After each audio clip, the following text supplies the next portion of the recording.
제가 로마서 6장 1절에서부터 우선 11절까지만 좀 읽어보겠습니다. 로마서 6장 1절에서부터 11절.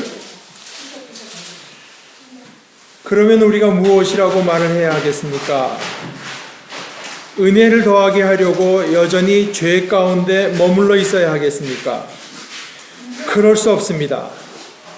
우리는 죄에는 죽은 사람인데 어떻게 죄 가운데에서 그대로 살 수 있겠습니까?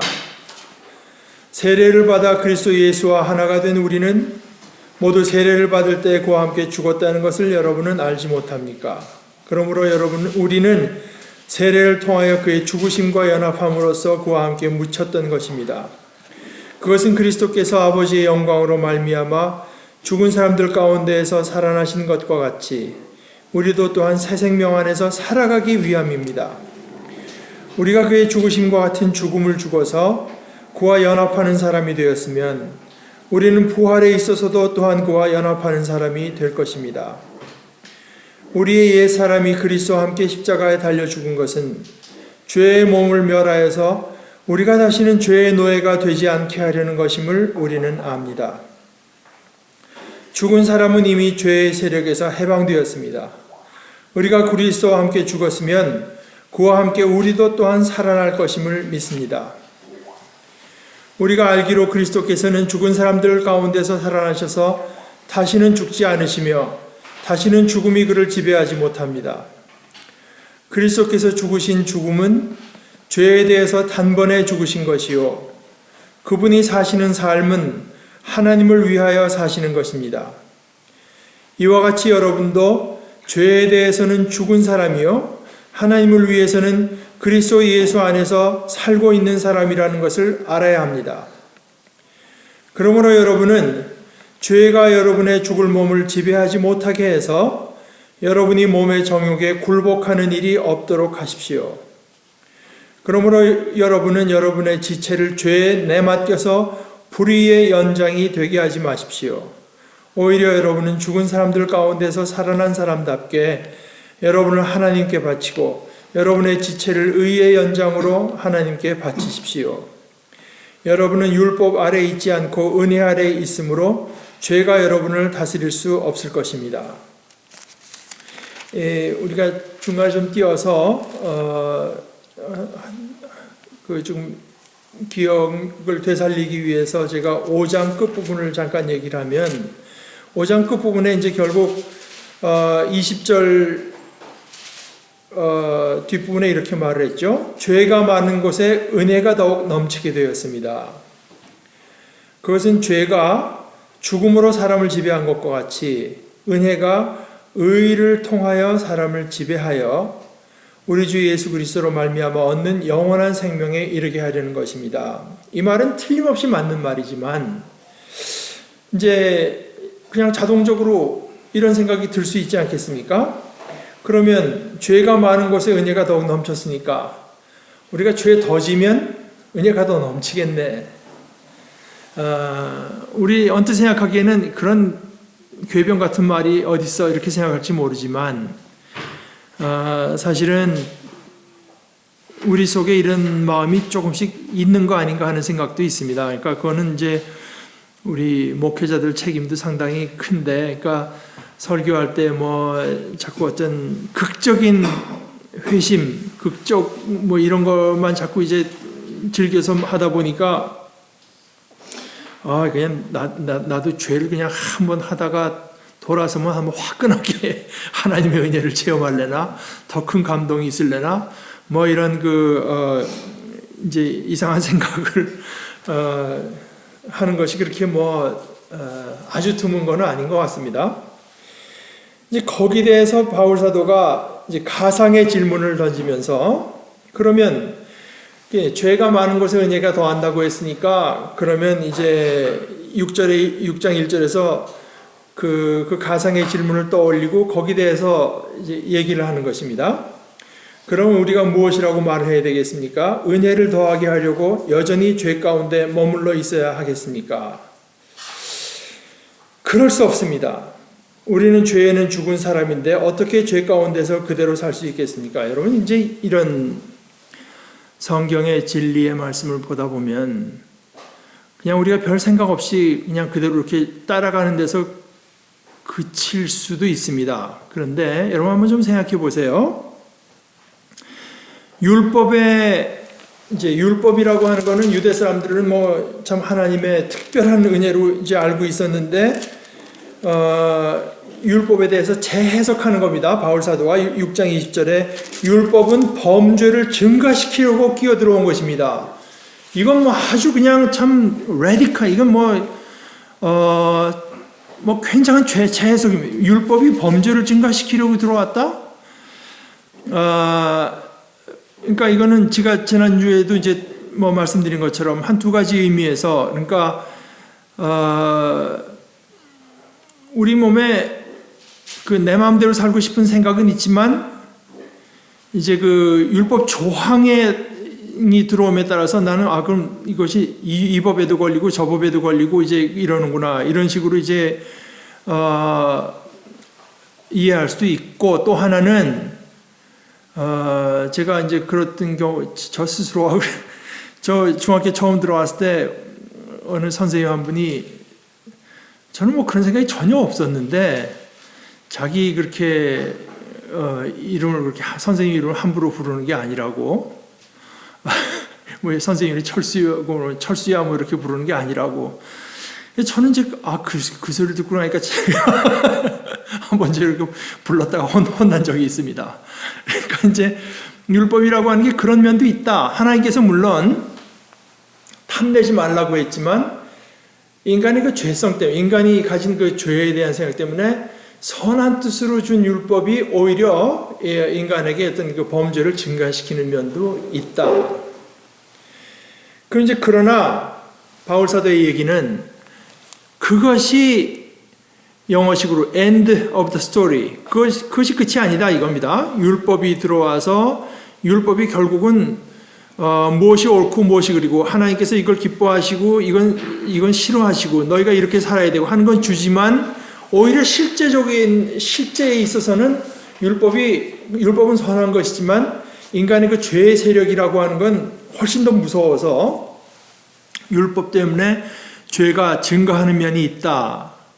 그럼 그것을 끝이면 어떻게 합니까? 그러나 그것이 끝이 아니라 그러나 하면서 죄가 많은 곳에 은혜가 더욱 넘치게 됐습니다. 그러니까 율법이 죄를 통해서 또는 죄가 율법 조항을 통해서 사람을 이제 지배했던 것 같이, 이번에는 하나님께서 전혀 새로운 그 그리스도를 통한 은혜가 이번에는 의를 통해서 사람을 지배해서 우리 주 예수 그리스도로 말미암아 얻는 영원한 생명에 이르게 하려는 것입니다. 그러니까 이 율법에 대해서 아주 획기적인 재해석을 이제 한 건데, 그러면 질문이 생긴단 말입니다. 그러면 죄가 있는 곳에 은혜가 더욱 넘쳤으니까 그럼 죄가 더 많아지면 더 은혜가 넘치려나? 그러니까 여러분 보십시오.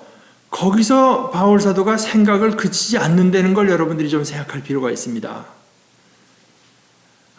그냥 그 다음 질문은 사실 안 해도 되는 질문이에요. 죄가 넘치는 곳에 은혜가 넘쳤습니다 하고 말아도 되겠지만, 굳이 바울 사도가 그거를 받아서 가상의 질문을 던지면서 그러면 뭐냐? 죄가 있는 곳에 은혜가 더 넘쳤다니까 그러면 은혜가 더 풍성해지기 위해서 죄 가운데 계속 더 살아볼까? 이럴 때 이제 그런 질문을 스스로 던져놓고 거기에 대해서 이렇게 질문을 던지는 사람이 있으니까 그러면 해놓고 그건 말도 안 됩니다 하고 그칠 수도 있지 않겠습니까? 그러나 질문을 던져놓고 그 질문을 하나의 그 동기로 삼아서 조금 더 깊은 복음의 이제 그 진리를 파고 들어가는 것입니다. 이런 것이 소위 말하자면 신학을 한다는 것입니다. 이 진정한 의미에서. 그러니까 건전한 질문을 던지고 그 질문을 회피하거나 골치 아파 그러고 지나가지 않고 그걸 이제 파고드는 거예요. 그러면은 그 질문이 없었을 때는 열리지 않던 어떤 그 새로운 차원이 이제 복음에 대한 새로운 시각, 복음에 대한 조금 더 깊은 이해가 열리게 되는 거죠. 제가 지난주엔가 여러분께 잠깐 소개를 했지만 지금 벌써 한 6회까지 갔는데 그러니까 기독교 채널에도 이제 나오는데 그 기독교 방송에서 프로듀서가 하나 기획을 해서 이제 낸시 랭의 신학 펀치 하는 게 이제 쭉 나오겠는데 저는 상당히 내용이 굉장히 건전하다고 보고 있어요. 여러분들도 한번 기회 있으면 한번 보세요. 유튜브에 들어가서 낸시 랭의 신학 펀치 하면 이제 최근에 한 2번은 구약 김구원 그분은 이름부터가 아주 은혜로워요. 김구원. 근데 이제 그분하고 신약하는 분 둘이 나와서 이제 낸시 랭이랑 셋이서 하는 건데 물론 평신도들이 궁금하지만 교회에서 그런 얘기하면은 저뭐 쟤는 또 뭐야 할까봐 질문 잘 못하는 것들도 있지 않습니까? 그러니까 이순신이나 세종대왕은 지옥 가나요? 무슨 이런 질문 또 이번 주 거는 상당히 좀 약간 전문성이 있었는데 창세기에 나오는 그 이야기가 성경에만 있는 게 아니라는데 어떻게 된 건가요? 이제 이런 것들. 네, 상당히 내용이 건전하고 좋습니다. 그런데 하여간 거기서도 질문을 회피하지 않고 다던지고 거기에 대해서 이제 해답을 얻고자 노력하는데요. 그러니까 이제 그런 것이 이제 신학을 하는 것입니다. 바울사도 아주 신학을 한다는 것에 모본을 보여주는 거예요. 죄가 넘치는 곳에 은혜가 넘쳤다. 그럼 뭐냐? 그러면은 은혜를 더 넘치게 하려고 죄에 머물러 있을까?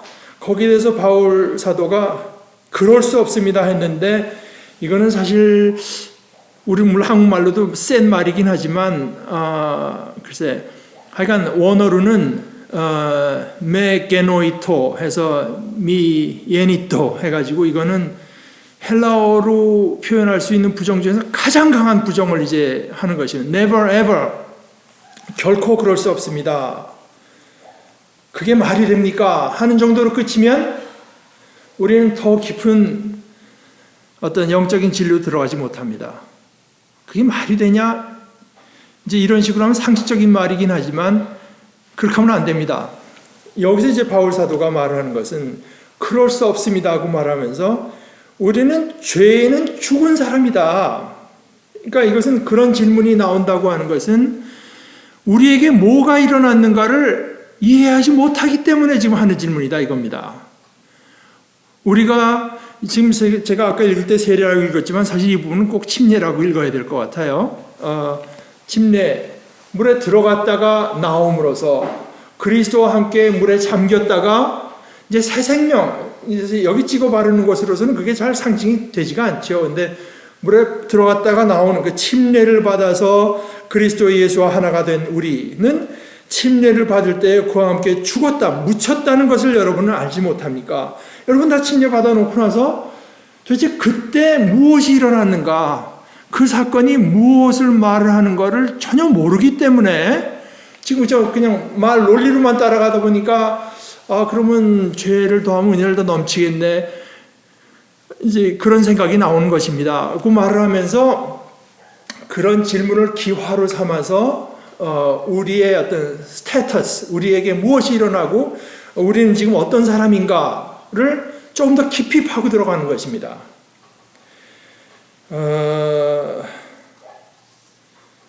저는 이제 늘 얘기합니다만은 이것이 사실은 복음이 신앙이 승리하는 방식이라고 생각해요. 제가 늘 이제 앞으로도 그런 일이 또 종종 있겠죠. 예를 들어서 몇 년 전에도 보니까 한국에서 어느 방송국의 프로듀서가 기독교의 무슨 역사성, 기독교에 대해서 뭔가 좀 그 기독교의 크레더빌리티를 좀 떨어뜨리는 방송 같은 걸 아마 한 모양, 그런 것 같은 방송을 한 모양인데, 그때 미국에서 보니까 한국에서 무슨 기독교 채널 같은데 며칠 나와서 막 그 PD를 이제 성토하고 이제 그런 것도 필요할지 모르죠. 그러나 성경에 나오는 특히 이제 바울 사도가 잘 보여주고 사실 성경 자체가 그렇습니다. 성경 전체가 마태, 마가, 누가, 요한 이 성경 전체가 사실은 교회가 어떤 어려움을 겪고 교회가 혼란을 겪고 어떤 도전이 있을 때 거기에 대해서 그냥 그 사람들이랑 맞서 싸운 것이 아니라 예수가 누구신가? 예수께서 우리에게 하신 일이 무엇인가를 더 잘 가르치고 더 깊이 생각하고, 그러니까 그것을 하나의 이제 거기에 대해서 신학적인 질문을 던져서 오히려 그걸 기화로 삼아서 우리는 예수를 더 알게 되고, 예수를 더 원만하게 알게 되고, 더 풍성하게 알게 되고, 더 바르게 알게 되고, 이런 식으로 이제 가려고 한 자취가 다 마태복음이고 마가복음이고 요한복음이고 뭐 로마서고 이제 다 그렇다고 저는 생각합니다. 그러니까 이것이 다 어떤 의미에서는 다 승리의 증거 문건이라고 보는 거죠. 그러니까 기독교가 도전을 당했을 때 우리는 오히려 그것 때문에, 그 도전 때문에 우리의 복음 이해가 더 깊어지고, 예수를 그냥 평면적으로 우리 주라고만 알던 우리가 뭐 예를 들어서 헬라인들이 자꾸 심오한 진리를 찾으면서 예수를 어떻게 하니까 이제 바울 사도는 고린도서에서 진리라고 하는 게 뭐냐, 지혜라고 하는 게 인간의 지혜와 하나님의 지혜를 이제 하면서 그 세상의 지혜는 하나님께 어리석음이다, 그리스도야말로 참된 지혜다, 이제 이런 식으로 복음의 어떤 그리스도에 대한 이해를 더 깊이 해간 것처럼, 그게 바로 이제 생명이라는 거 아니겠습니까? 참된 생명이라고 하는 것은 도전이 있는 것을 받아들여서 더 건강해지고 더 풍성해지고, 그것이 생명력인데요. 그래서 이제 질문을 피하지 않고 던져서 우리의 그들이 겪었던 어떤 침례 사건, 늘로 고백된 그들의 믿음, 그것이 과연 무엇을 의미하는가를 오히려 더 확고하게 이제 더 새로운 그 시각에서 말을 해주는 거죠. 우리는 죄에는 죽은 사람이다. 죄에는 죽었다고 하는 것이, 생각해 보십시오. 여러분, 침례 받지 않았, 물속에 들어가지 않았습니까? 그 그리스도와 함께 우리가 죽은 것을 말을 하는 것인데 어떻게 죄 가운데 그대로 살 수 있겠습니까? 침례를 받아서 그리스도 예수와 하나가 된 우리는 모두 침례를 받을 때 그와 함께 죽었다는 것을 여러분이 알지 못하고 그런 말을 하는 것입니까? 지금 사실 뭐 그런 말을 하는 사람이 있는 것도 아니지만 가상의 논객을 하나 만들어 놓고 이제 그런 얘기를 하는 거죠. 그러므로 우리는 침례를 통하여 그의 죽으심과 연합함으로써 그와 함께 묻혔던 것입니다. 그것은 그리스도께서 아버지의 영광으로 말미암아 죽은 사람들 가운데서 살아나신 것, 우리가 침례를 받을 때 물속에 들어가기만 하는 게 아니라 나오잖아요. 그리스도와 함께. 그래서 우리도 또한 새 생명 가운데서 살아가기 위함, 우리가 신앙을 가졌다고 하는 것, 침례 사건으로서 그것을 고백했다고 하는 것은 우리는 세상에 대해서는 이미 죽었고 이제 우리가 사는 그 이유가 있다면 그것은 그리스도께서 아버지의 영광으로 말미암아 죽은 사람과 살아나신 것과 같이 우리도 또한 새 생명 가운데서 살아가기 위함입니다. Newness of life 라고 되게 본 Newness of life라고 하는데 생명의 새로움 가운데서 살아가기 위함. 그러니까 여러분들이 죄 가운데 머물러 있을 수가 없는 거죠. 물론 우리가 죄 가운데 머물러 있으면 은혜가 더할지도 모릅니다. 그러나 우리는 죄 가운데 머물러 있을 수가 없는 사람이다 이겁니다. 우리가 침례를 받은 순간에 하나님께서는 우리에게 보여주신 것은 우리로 생명의 새로움 가운데서 살아가게 하기 위함입니다. 이제 그렇게 말하면서 우리가 그의 죽으심과 같은 죽음을 죽어서 그와 연합하는 사람이 되었으면 됐죠. 그러면 우리는 부활에 있어서도 또한 그와 연합하는 사람이 될 것입니다. 이것이 이제 앞에 있을 일입니다. 우리 옛사람이 그리스도와 함께 십자가에 달려 죽은 것은 죄의 몸을 멸하여서 우리가 다시는 죄의 노예가 되지 않게 하려는 것임을 우리는 압니다. 그러니까 여기서 참 제가 이제 사실은 구체적인 내용을 잘 모르니까 제가 다 읽어본 것도 아니고 말하기가 조심스럽습니다. 그런데 그러니까 좋은 뜻으로 이제 말하려고 하는 건데요. 제가 요번에 새로 된 교황을 참 호감을 갖고 좋아하는데, 되게 그렇게 좀 제가 보기에도 건전한 생각을 갖고 어떤 개혁적인 태도를 취하는 분들 중에서 분들하고서 꼭 제가 모든 생각이 일치하지 않는 것이, 그런 분들의 어떤 성향 중에 하나가 이제 다른 종교도 인정하는 이제 그런 식의 발언과 같이 가는 경향이 있습니다. 근데 지금 이제 아마 제가 신문을 실컷 봐서 잘 모르겠어요. 근데 그것이 카톨릭에서 이제 본격화된 것이 1960몇 년도에 제2 바티칸 공의회에서, 거긴 독일의 한스 퀸이나 이런 사람도 다 참석해서 보면은 그들에게 이미 이제 그런 성향이 보였고, 이번에 제3차 바티칸에서 그걸 파이널라이즈 하려고 한다는 그것이 있는 것 같아요. 근데 제가 구체적으로는 잘 모르겠습니다. 그러니까 지옥이라고 하는 것은 거기 말한 대로 되면 아담과 하와처럼 하나의 문학적인 장치다. 문자적으로 이제 이해할, 죄인이 끝끝내 고통 겪는 것으로 이해할 것이 아니다.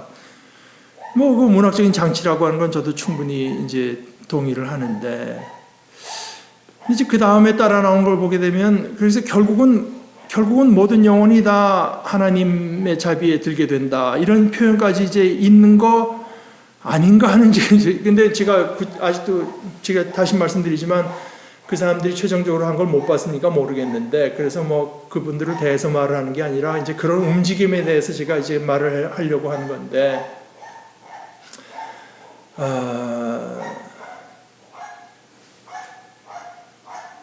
소위 이제 우리 한국에서도 개신교의 어떤 배타성, 이런 것들이 이제 사람들의 비난과 비판의 대상이 되는데요. 그러나 이런 거 어떻습니까? 사실 저는 이제 그런 얘기를 듣다 보면, 왜 꼭 다 종교가 없으면 어때? 그러면 착하게 살면 되는 거 아니야? 근데 그 얘기를 밀고 나가면 결국 착하게 살면 된다는 얘기지. 이게 이 얘기가 뭐냐? 그렇지 않습니까? 착하게 살면 된다. 그것이 과연 새로운 생각이겠습니까? 이제 그거는 그렇게 이야기를 하고 들어가면 세상에서는 좋아할진 모르겠어요. 환영받을진 모르겠으나, 이것이 성경의 내용하고는 어떻게, 그러면 더 많은 질문이 생겨난단 말입니다. 그래서 바울 사도가 자기 동족 유대인들을 말을 하면서 자기 끊이지 않는 고통이 있다. 내 동족을 생각하면서 그렇다. 내 동족, 그들이 하나님께 대한 열심이 있다, 유대인들이. 그런데 그 열심이 바른 지식에 근거한 것이 아니다.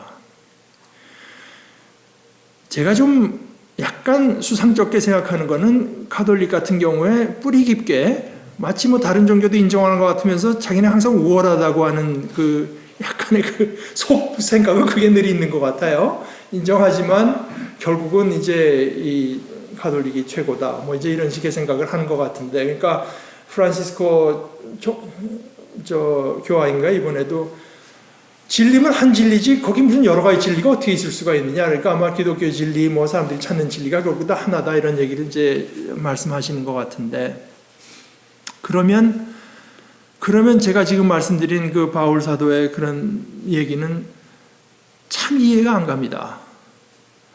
그 사람들은 유대교를 갖고 나름대로 하나님을 잘 섬기고 있는데 왜 그것 때문에 그렇게까지 마음 아파야 됩니까? 그건 이해가 안 가잖아요.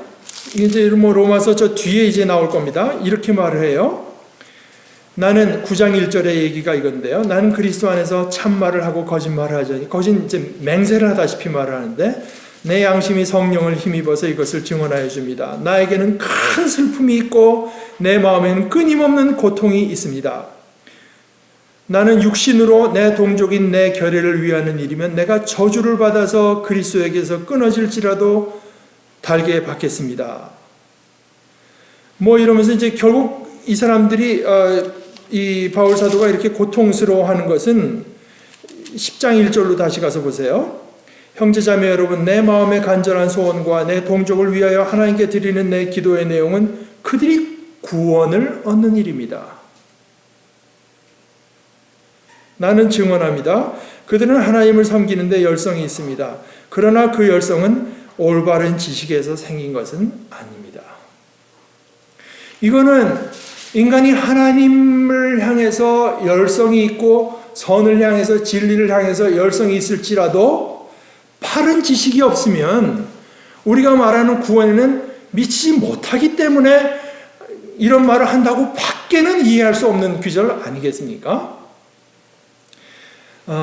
그러니까 저는 이제 가톨릭에서 문건이 어떻게 나올지 모르지만 뭐 다른 사람들에게 어떤 쓸데없는 어떤 공격성을 피하기 위해서라고 하는 건 저도 충분히 공감도 하고 동감을 하지만 이제 그렇게 되면 참 뭐라고 할까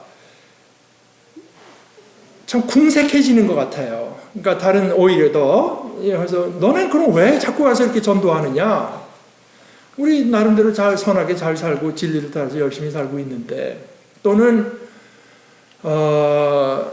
이 예수를 믿지 않고 예를 들어서 나는 뭐 막시즘을 위해서 나는 세계 평화를 위해서 나는 뭐 불교의 가르침을 따라서 나는 이슬람의 가르침을 따라서 잘 살면 그것으로 충분하냐? 그 얘기는 절대로 안 하는 것 같아요. 그것으로 충분하냐?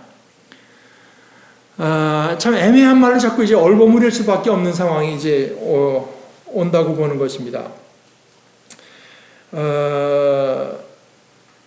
이것은 제가 이제 무슨 얘기를 하려고 이런 얘기를 했냐면 제가 이제 거기까지 뭐 보다가 저한테 듣는 선생님, 집사람한테도 그런 얘기를 조금 했습니다만은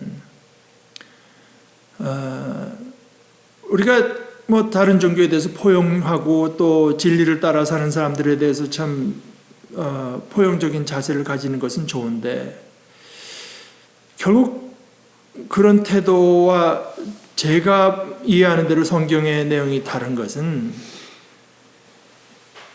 죄의 세력이 얼마나 무서운가에 대한 이해가 내가 보기엔 너무나 부족한 것 같아요. 죄라고 하는 것이 인간이 아무리 진리를 따라 살고 싶고 아무리 선을 따라 살고 싶다고 해도 죄라고 하는 것이 그걸 그대로 내버려 두느냐. 인간이 그렇게 죄를 극복할 능력이 인간에게 있느냐. 저는 이제 뭐 그런 얘기를 해서 저는 이제 그렇게 말을 했습니다. 글쎄, 인간에 대해서 낙관적으로 인간이 결국 궁극적인 진리를 자기 뭘 해서 이룰 수 있다. 낙관적으로 보는 사람들하고 결국 인간에게 그것은 안 된다. 비관적으로 보는 입장이 근본적인 의미에서 그게 일치할 수 있느냐. 대화는 할 수 있죠. 그러나 서로 그걸 받아들일 수가 있느냐. 기독교는 결국은 인간에 대해서 인간이 스스로의 힘으로서는 스스로의 아무리 선한 노력으로도 결국 구원에 이를 수 없다고 하는 어떤 그 비관적인 생각을 갖고 있는 건데,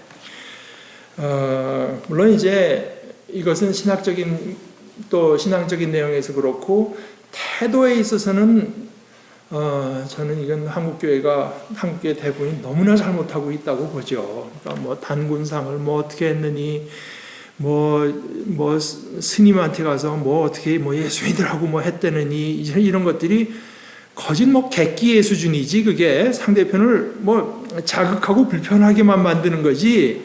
거기는 어떤 상대편에 대한 존중도 없고 겸손한 것도 없고 해서 그건 기독교인 답지가 첫째 못한 거죠. 그래서 그리고 그 뭐 단군상 어쩌고 한 거는 오늘 이제 얘기가 그러니까 얘기 시작했으니까 그래서 오늘 거기 그 결론을 맺죠. 단군상 이런 것들은 단군상을 구약의 내용, 구약에서 뭐 우상을 갖다 부신 걸 하나님께서 참 칭찬하고 구약의 내용을 그대로 그죠? 아주 손쉽게 오늘의 그냥 시행하는 이건 아주 참 너무나 이제 성경 해석의 문제에 있어서 너무나 잘못된 거라고 이제 할 수 있습니다. 그러니까 에베소서에 와서 이제 말을 하지만 우리의 싸움은 혈과 육에 대한 것이 아니다. 우리는 어떤 사람과 싸우는 것이 아니라 그 사람을 사로잡고 있는 어떤 악한 세력과 싸우는 것이기 때문에 그 사람과 싸우다 보면 그 사람을 사로잡고 있는 악한 세력은 기뻐하고 즐거워할 수 있습니다. 우리의 목적이 영혼을 얻는 데 있다고 하면, soul winning 있다고 한다면은 오히려 그 사람과 싸우다가 영혼을 잃어버리고 그 영혼에서 기독교 진리에 대한 반감만 심어놓고 그래서 좋을 게 뭐가 있겠습니까? 우리는 이제 성경의 다른 데 나올 것처럼 겸손함과 온유함과 상대편을 존중하는 태도로 그러나 우리가 믿고 우리가 가진 소망이 뭔가를 이제 말을 하고 그대로 살되 존중하는 태도로 말을 해야 되죠. 나름대로 다 충분하다고 생각지 않지만 나름대로 진리를 따라 살겠다고 하는 사람들인데 다른 종교인들이나 또 착하게 사는 사람들이 저는 앞만 봐도 진리를 따라 살겠다고 하는 착하게 살겠다고 하는 사람을 하나님께서 기뻐하시지 그걸 그냥 트집을 잡아서 뭐라고 하실 것 같지는 않아요. 하나님께서 선을 기뻐하시고 진리를 기뻐하시지. 그러나